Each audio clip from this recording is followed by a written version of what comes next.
नमस्कार मित्रांनो, बऱ्याच महिलांना लाडकी बहीण योजनेचे पैसे पहिल्या व दुसऱ्या टप्प्यामध्ये म्हणजेच दोन्ही टप्प्यामध्ये पैसे मिळालेले नाहीत आणि या महिलांचा फॉर्म हा अप्रूव्ह झालेला आहे आणि महत्त्वाची गोष्ट म्हणजे यांचं आधार कार्डही बँकेला लिंक आहे. तर मग पैसे का येत नाहीत? तर याचं एकमेव कारण म्हणजे तुमचं आधार कार्डचं DBT हे इनेबल आहे. तर आपण या व्हिडिओमध्ये बघू की तुमचं आधार कार्ड हे DBTसाठी इनेबल आहे की नाही ते कसं चेक करायचं. तर यासाठी तुम्हाला गुगलवरती जाऊन NPCI हे सर्च करायचं आहे. सर्च केल्यानंतर तुम्हाला NPCIची ऑफिशियल वेबसाईट दिसेल, त्यावर तुम्हाला क्लिक करायचं आहे. वेबसाईट ओपन झाल्यानंतर तुम्हाला खाली जाऊन कन्झ्युमर या ऑप्शनवर क्लिक करायचं आहे. कन्झ्युमर या ऑप्शनवर क्लिक केल्यानंतर तुम्हाला 4 ऑप्शन दिसतील.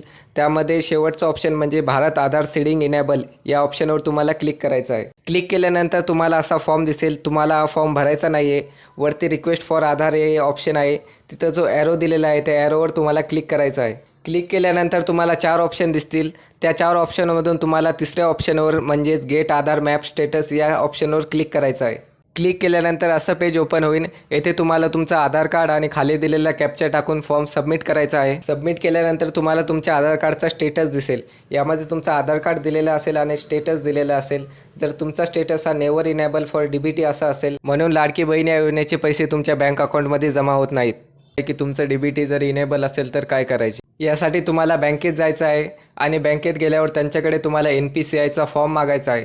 तो फॉर्म मागितल्यानंतर तुम्हाला तो फॉर्म पूर्ण भरून द्यायचा आहे आणि तो फॉर्म भरून जमा केल्यानंतर 1-2 दिवसामध्ये तुमचं आधार कार्ड हे DBTसाठी एबल होऊन जाईल.